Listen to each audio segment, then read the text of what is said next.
Mr. Chair, I wish to ask Alice Goo. Miss Alice, sino po ang sinundan yung mayor?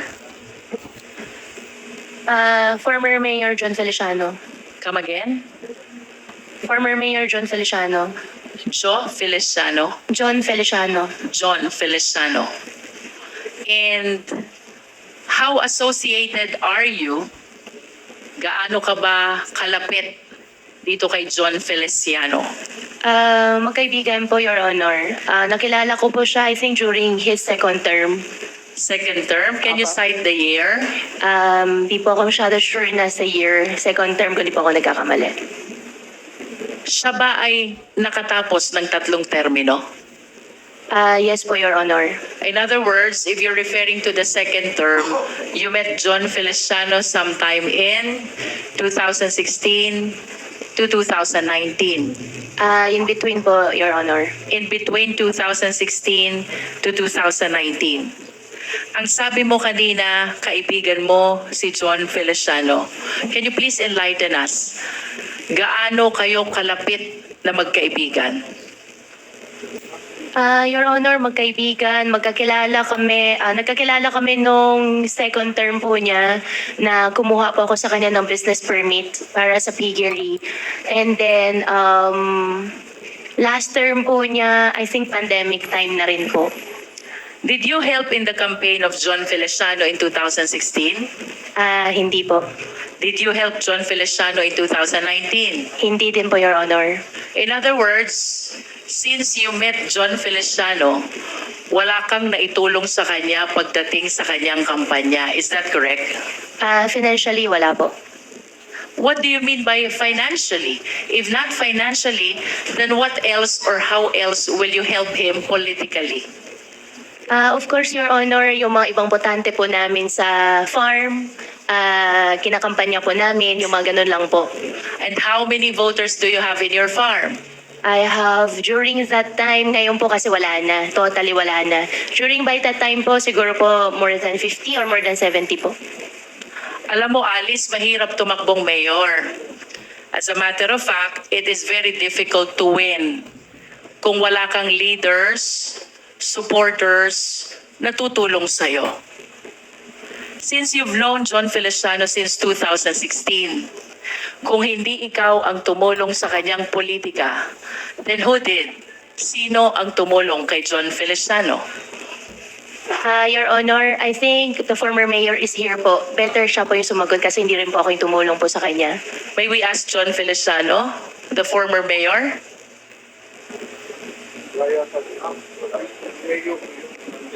Yan, dito kanina. Mayor Feliciano? Can you please occupy one of the chairs?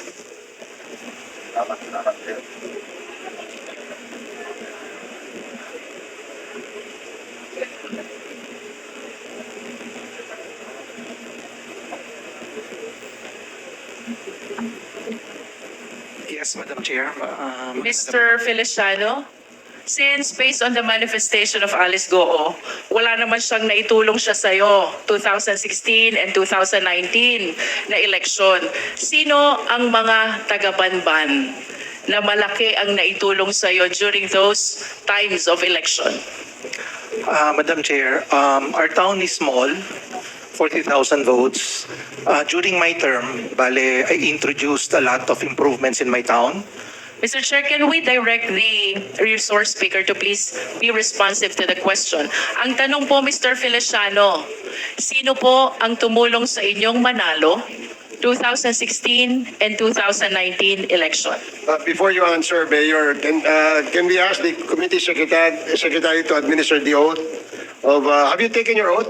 Yes, sir. Okay, sige, please. I'm sorry. Please continue, Congresswoman Luistro. Mr. Feliciano, did you get the question? Yes, ma'am. Bali, on my town, ang tumulong po sa akin, yung mga kababayan ko po. So yung mga kapitan, yung mga leaders ko, and yung mga family members ko po sa bayan namin. How about your vice mayor? Did he help you? Kasama din po sila, si Vice Mayor William Cura po ang kasama ko. No? Malaki ba ang naitulong sa ni Vice Mayor? Physically po. Physically. How about your council members? Did they help you? Yes, ma'am. Actually, I'm proud to say, on my second term, isa lang po ang nalaglag sa mga councilors ko. So 7 of your 8 members Yes, Madam Chair. dedicated their support on your 2016 and 2019 election. How about the barangay captains? Ilan ho bang kapitan mayroon kayo? Out of the 15 po, sa akin po lahat sila. And on my last term, wala po nalaglag sa ticket ko. 10-0 po kami lahat. How many barangays do you have? 15 lang po. 1-5. Yes, ma'am. And the total of 15 barangays all supported you during your 2016 and 2019 election. Yes, Madam Chair. Kanina po sabi ni Alice Goo, wala siyang naitulong sa inyo 2016, wala din siyang naitulong sa inyo 2019, except yung botante na nagtatrabaho sa kanilang farm. Do you confirm that? Yes, Madam Chair. And aside from doon sa botanteng nagtatrabaho sa farm nila, mayroon ho ba kayong malalim na pinagsamahan ni Alice Goo? Like for example, nagka-problema ho ba kayo? Na ni-rescue niya kayo? Meron ho ba kayong mga ganyang pinagsamahan? Or nangutang ho ba kayo sa kanya at pinaluwag niya kayo? Hindi naman po. During my time, because yun na po yung nagkaroon ng ASF, that's why most of the time po, pupunta po sila ng munisipyo, kasama po yung hog raisers to address the problem. So doon lang po kami naging close, Madam Chair, because most of the time, papasyal po sila because na-wipe out nga po ang population ng hog and swine. So that's the time we had ample of conversations, Madam Chair. Kung papipiliin ko po kayo, Mayor, si Alice Goo po ba? Friend or acquaintance lang? Friend? Friend. Yes, ma'am. But you have several other friends who might be more attached to you than Alice Goo. Do you confirm that? Marami po, syempre. Marami, Opo. no? Ang gusto ko pong itanong, Mayor, considering na si Alice Goo, wala namang naitulong sa inyo 2016. Wala ding naitulong sa inyo 2019. And you even said that there are several other friends who are more attached to you than Alice Goo. Bakit po siya ang in-endorse niyong tumakbong mayor? Madam Chair, during my time, dahil maliit lang nga po ang bayan namin, I believe a good businessman should be the one running the municipality or local chief executive. Mayor, why do you say that Alice Goo is a good businessman? Because from the time I knew her, 2016, siya na po ang sabihin na natin na responsible po doon sa mga piggery nila sa bayan ng Bamban. And it so happened, nakita ko naman na napalaki nila, and during the pandemic, nakita ko she was able to control yung pagkamatay po ng mga baboy nila. So a good businesswoman, so sabi ko, why not try and ask her if she wanted to run. You manifest that you are the one who offered that opportunity to her? Yes, Madam Chair, because Kayo po ang nag-alok, hindi niya hiniling. hindi po, kasi po during that time, I had a falling out with my fellow, yung kaibigan ko nga, because I ran for Congress. So it so happened, we had a falling out with my barangay captain. So sabi niya, hindi ka pwedeng tumakbo, kailangan ako lang. I needed someone on my back. Mahirap ang tumakbo ng Congress kung wala ka pong mayor sa bayan mo. So, sad to say, ang option ko na lang was to ask her if she wanted. And then she said, sige, give me 30 to 60 days and I'll decide. And then after po nun, Madam Chair, after 60 days, so let's try it out. Let's ask her, yung mga kababayan natin, kung papayagan tayo. And then everything falls through. How about your vice mayor? Ang vice mayor ko po, ang nangyari noon, nagpunta rin po rin sa kabila. How about your council members? At naiwan po sa akin lahat yung 7. And you did not consider any of them Wala po, ma'am kasi hindi to succeed to your mayoralty? wala pong capable. They're not capable of... Aside from the piggery business mayor, what consideration did you consider? What factor did you consider why you offered the mayoralty to Alice Goo? Wala naman po. Nothing came into me. Ganun lang po, kasimple naman yan eh. You just offered the position to Alice Goo. Yes, ma'am. Kasi during that time, it was already closed. Wala na akong magawa, ma'am, because How close, Mayor? No, but the time frame during the time that my friend told me not to run, and we were already having a squabble kung sinong gagamitin ko as my candidate. Ma'am, masyado na maigsi yung oras. So wala nang panahon, ma'am. I understand, Mayor, during your time ay Hongsheng na. Yes, ma'am. Meron na, ma'am. So, do you confirm na kayo po ang unang nag-issue ng business permit sa Hongsheng? Yes, ma'am. I was the one. And how do you describe the operation of Hongsheng? Actually, ma'am, nung sa Hongsheng, hindi naman ako, ma'am, nakapasok doon because it was a regulated Philippine offshore gaming operator. And so, I believe Banban wasn't the one having the Philippine offshore gaming operations. Ma'am, during that time, nag-review din ako, nag-study rin ako. Almost 400 po nag-ooperate. As far as Cavite, meron pong Cagayan Valley. Let's concentrate to Hongsheng, Mayor. Ayun nga, ma'am. So, And do you confirm that the land being occupied by Hongsheng belongs to Alice Goo? yes, ma'am. You confirm that? Yes, ma'am, because she was the one who requested the letter of intent to me para po ma-endorse ko po sa Sangguniang Bayan to get the letter of no objection. The Baofu. Yeah, no, yung Hongsheng po, ma'am, Hongsheng. You are stating now, Mayor, that you were the one who endorsed the letter of Alice Goo to Hongsheng to be able to secure a letter or resolution of no objection. Yep. That's what you said. Yes, ma'am, because she endorsed the letter of intent to me. So ako naman on my part as the local chief executive, bibigyan po ko ng sulat sa Sangguniang Bayan to act on that request. Alice, I remember last time you denied this. You said you never represented Hongsheng. Your Honor, I translate for Hongsheng, and for Hongsheng po, I invoke my right against self-incrimination for the cases filed at the court po.